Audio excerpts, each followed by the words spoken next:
Hello, students. In earlier lecture, we have started with the study of blood, that is the new unit from paper 2, basic hematology. In the same unit, we have started with the study of the whole blood. Okay, it's different components of the blood, and even we have studied the plasma proteins. The next topic which we are going to deal with is the hematopoiesis. The hematopoiesis stands for the formation of whole blood, and there are particular phases which we are going to study regarding the formation of blood. The hematopoiesis includes the different types of cell formation, that is either RBCs, WBCs, or the platelets. The formation of RBCs is termed as the erythropoiesis. The formation of leukocyte stands for the calls as the leukopoiesis, and the formation of platelets or the thrombocytes called as the thrombopoiesis. Okay, so all these things we are going to study, but in today's lecture we are just going to deal with the hematopoiesis and the erythropoiesis. So basically, the formation of blood cells takes place from the stem cells. Okay, so this embryonic stem cells differentiate. They have the ability to differentiate or to multiply, uh, and they are the totipotent and the uh, pluripotent. So they can give rise to different types of the blood cells. So the formation of blood cells from the embryonic stem cells or the stem cells is called as the process is called as the hematopoiesis. Okay, so basically it occurs in the red bone marrow. Bone marrow is nothing but the hollow part of a bone which has a blood, or it has a cavity inside it, that is called as the bone marrow. So over there this blood formation takes place. So which bones actually contributes for the formation of blood is axial skeleton and the bones of the girdles, the epiphysis of the humerus, and the femur. So the stem cells which give rises, or the very first thing or origin of a blood formation takes place, are called as the hemocytoblasts or hemopoietic stem cells, which is also referred to as HSC. So these are the cells which are in which we can see the formation of the blood elements. So this HSC are undifferentiated embryonic stem cells and can differentiate into other cell types, and they are pluripotent and totipotent, that they can form a different types. They can differentiate, they can multiply, and they can form or give rise to the another cells. So hematopoiesis begins in the embryonic yolk sac. When when an organism, when a human is in the embryonic stage, at that time only the formation of blood starts.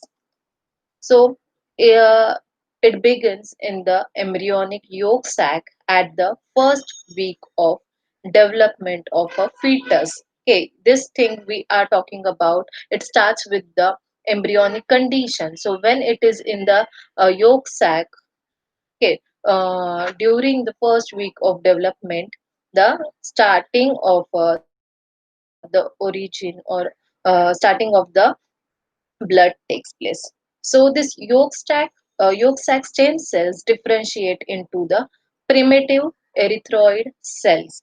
Stem cell give rise to the erythroid cells, which are called as the primitive erythroid cells, and which contains the hemoglobin, embryonic hemoglobin. As all of us knows, the majorly or the primary function of hemoglobin is to carry the oxygen. So even in the embryonic stage, the oxygen is most required to perform the various functions in the fetus, and that is why the hemoglobin in the blood is the most important thing. So the primary erythroid cells are formed from the stem cells of the yolk sac, which contains the hemoglobin in the embryonic stage. So by third month, during the gestation, during the fetal growth, the hematopoietic stem cells migrate from yolk sac to the liver of a fetus, and uh, then along with that it migrates to the spleen. So from yolk sac to the liver and the spleen. So in the liver and spleen, um, uh, it plays a most important role of formation of blood. Okay, so third to seventh month it remains over there and formation of blood takes place. Later, in differentiation of these stem cells in the bone marrow becomes the site of the hematopoiesis. So it starts in the stem cells, and then it forms the primitive erythrocyte cells which contains the hemoglobin. Then during the third month it travels to the liver and spleen, and then after that it forms or formation takes place in the bone marrow of a uh, organism. So the self-renewal capacity of the HSCs function efficiently for the formation and maintenance of mature blood cell at stable levels throughout the adult life. And that is why no excess formation of blood cells takes place and no less formation of blood cells takes place due to the self-renewal capacity of the hematopoietic stem cells. So they maintain the balance. Okay, we are going to study that later on. How does it maintained by the factors? So during increased demand, there are some cases, or there are some phases when body needs the extra blood. Body needs the more quantity of blood. So at that time, the multipotent stem cells differentiate into two different pathways, that is lymphoid progenitor cells and the myeloid progenitor cells. Okay. So here you can see the common myeloid progenitor cell and the lymphoid progenitor cells. Now this lymphoid progenitor cell give rise to the uh, B cell, B lymphocyte or the T lymphocyte, and the null cells and the plasma cells. The null cells are nothing but there are two different types of null cells, that is the natural killer cells and the killer cells. So the lymphoid progenitor give rise to the natural killer cells, or also called as the null cells, and T and B lymphocyte. The B lymphocyte ultimately give rise to the plasma cell. When we talk about the myeloid progenitor cells, it gives rise to the thrombocytes, basophils, erythrocytes, mast cells. Okay, and ultimately it gives rise to the myeloblast, and myeloblast are responsible to form the basophil, neutrophil, eosinophils, and the macrophages, monocytes, and the macrophages. So these are the progenitor cells. Progenitor means the one which gives rise to something. Okay, which generates something. So these are the progenitor cells. So specifically we are going to move to the next topic, that is erythropoiesis. Erythropoiesis stands for the formation of erythrocytes. Specifically, before this we have studied that the hemopoiesis or the hematopoiesis, it stands for the overall formation of the blood. But here specifically we are talking about the erythropoiesis, which stands for the formation of red blood cells specifically. So this erythropoiesis is nothing but the production, development, and the maturation of the red blood cells or the RBCs. So during early phase of life, all bones produce the RBCs, but after later stage, that is after the age of 20 years, this red bone marrow of bone is replaced by the fibrous marrow, that is called as yellow bone marrow. So from then the cells produced only by the membranous bones such as the ribs, vertebrae, sternum, pelvis, etc. There are basically two different theories expressed about the origin of RBCs, that is intravascular and the extravascular. But here we are going to study about the extravascular theory, okay, which tells us that the extravascular cells are responsible for the production of RBCs. The extravascular cells nothing but the hemocytoblast, okay, which is responsible for the production of RBCs. Let's study what are the different phases of the um, RBC formations. So these are the different stages of the erythropoiesis. The very first is the hemocytoblast. Hemocytoblast is nothing but the stem cell. Okay, stem cell is wholly responsible for the origin of the any blood cell. So very first is the hemocytoblast, which gives rise to the formation of the proerythroblast. These hemocytoblasts are formed from the primordial stem cells, and they are capable of the multiplication and give they are around 18 to 23 micron in diameter. Okay, they are generally large molecules and the which has the little basophilic cytoplasm. They proliferate or they multiply and give rise to the proerythroblast. This proerythroblast, it develops from the hemocytoblast, as we have already studied that this is the very first hemocytoblast is the very first stage of the in the erythropoiesis. So this proerythrocytoblast is around 14 to 19 micron in diameter. Again, it has a basophilic cytoplasm. They have a large nucleus, and inside the nucleus there is a distinct nucleolus. Okay, the hemoglobin is absent in this, and they can actively multiply. So, as the name suggests, proerythroblast. Okay, pro stands for the primary one, so we can call it as the primary stage of the erythrocyte formation, and it gives rise to the different developmental stages that includes the early erythroblast, late erythroblast, and the normoblast. And then it forms the reticulocyte and erythrocyte. If you'll see the first, second, and the surface is included in second one, ends with the blast. Now this blast thing, okay, the suffix blast stands for the immature types of the cells. Always remember that this blast suffix stands for the immature type of a cell, so that we can understand still the process of formation is going on.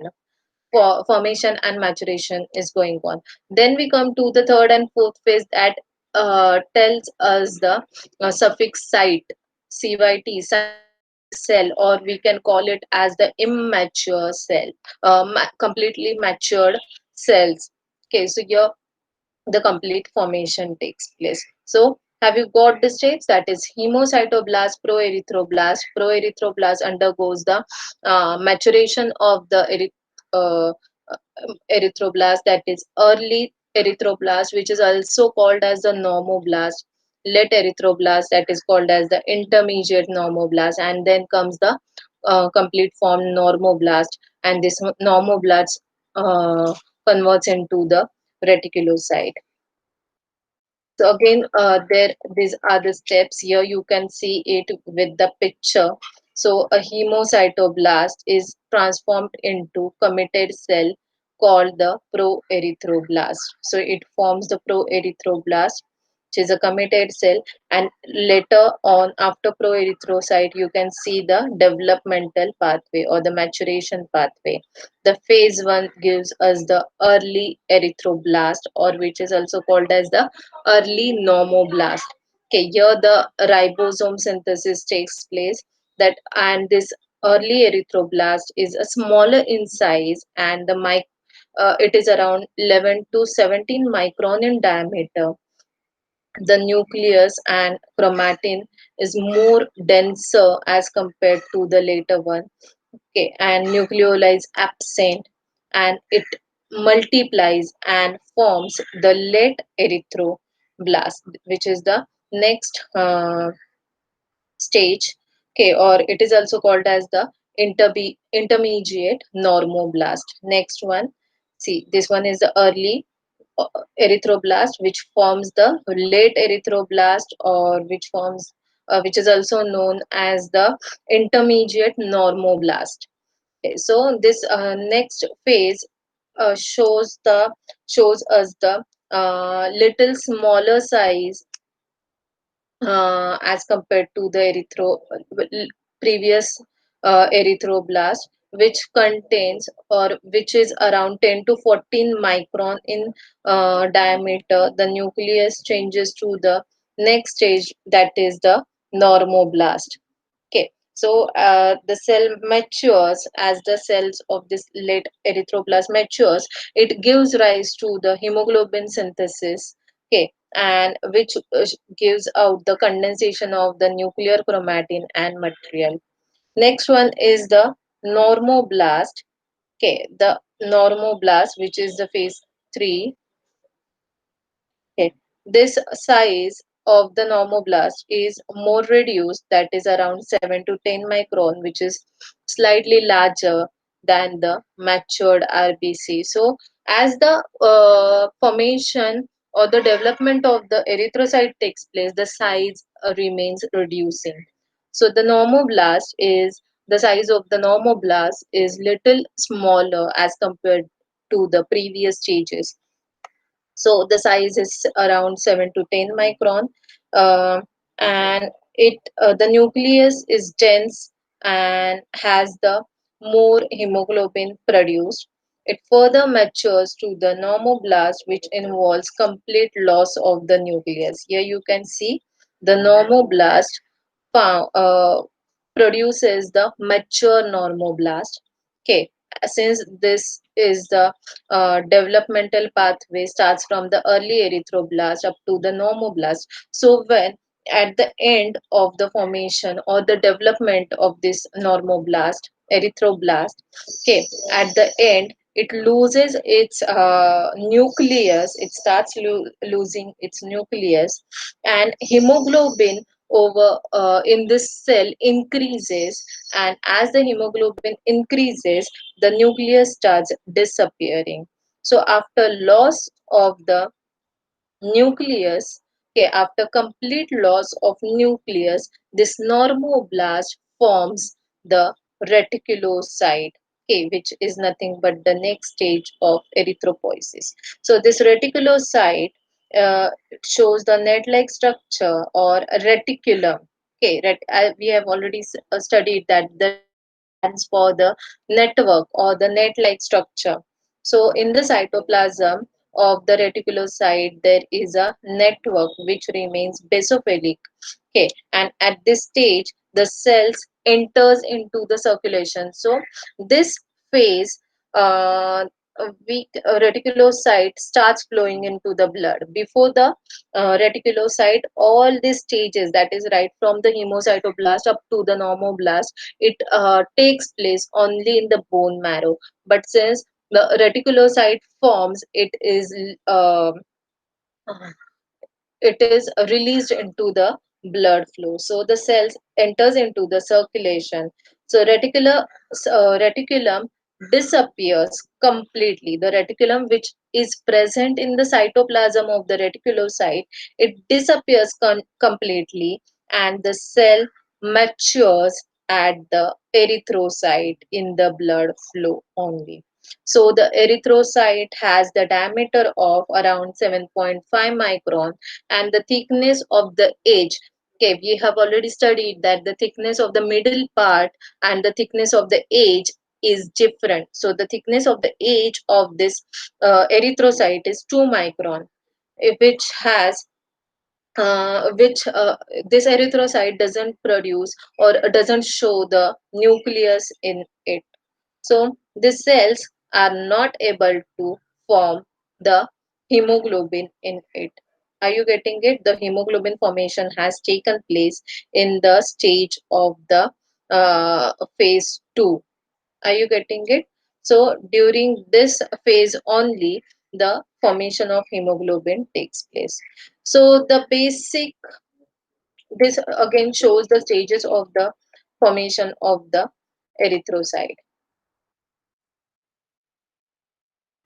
So these are some of the facts of the erythrocytes and the erythropoiesis. So the circulating erythrocytes remain constant and reflects a balance between the RBC production and destruction. See, the total lifespan of the RBCs is around 120 days. So the RBCs are produced, they perform their work, they live for the 120 days, and then the destruction of RBCs takes place, and again the new batch of the RBCs are produced. So the continuous process of production and destruction of RBCs are taken place.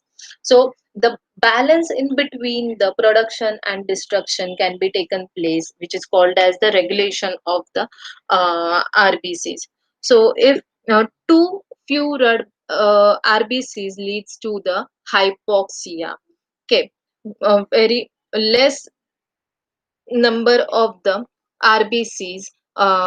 If the reduction of RBCs takes place, the term or the phase is called as the abnormal condition is called as the hypoxia, because it causes the reduction of hemoglobin in the blood, and ultimately reduction of oxygen takes place in the blood, and that is why there is a less amount of oxygen present in the body. Such condition is called as the hypoxic condition. Due to the less red blood cells, there is a it forms the less oxygen in the body, and the term is called as the hypoxia, tissue hypoxia.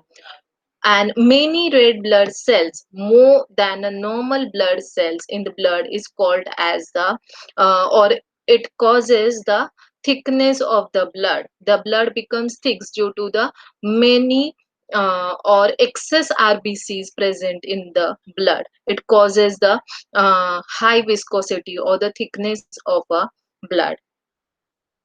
The erythropoiesis is hormonally controlled and depends on adequate supplies of iron, amino acids, and the vitamins B vitamins. So there are internal and external factors which helps in the control of RBCs in the body. So it is hormonally controlled, as well as the diet which we take, that even helps to control or balance the number of uh, RBCs present, or the formation of RBCs in the body. So it is uh, one of the thing, or one of the factor which helps or which controls the erythropoiesis is the hormones. The erythropoietin hormone, which is released by the kidney, okay, um, helps in the triggering of the erythropoiesis. The hypoxia due to decreased RBCs, decreased oxygen availability, and increased tissue demand for oxygen. Okay, the enhanced erythropoiesis increases the RBC count in circulating blood, oxygen carrying ability of the blood. So this is the hormone which helps in the balancing of the erythropoiesis. So this we have already studied in previous slide. Next, the dietary requirement of the erythropoiesis are the protein, lipids, and the carbohydrates, the iron, vitamin B12, folic acid. The body stores around 65% of hemoglobin, iron in hemoglobin, liver, spleen, and bone marrow. The intracellular iron is stored in protein iron complexes, which is called as the ferritin and the hemocyte. So, the lifespan of the erythrocyte, we have already studied that it is around 120 days. The erythrocytes becomes the rigid after they become old. Okay, the rigid, fragile, and it becomes the hemoglobin starts degenerate. So the died erythrocytes are engulfed by the macrophages. So this heme and the globin. These are the proteins which are present in the hemoglobin, and they are separated, and the iron is extracted for reusing into the stream again. So in this way the erythropoiesis takes place, and this is all about the erythropoiesis and the hemopoiesis. Then very next we are going to study the other terms or the other processes of the hemopoiesis, that is leukopoiesis and the thrombopoiesis. I hope all of you have got the concept of hemopoiesis and erythropoiesis, though erythropoiesis is one of the concept which is included in the hemopoiesis. Okay, if you have any doubt, we will discuss it in next online lecture. Thank you.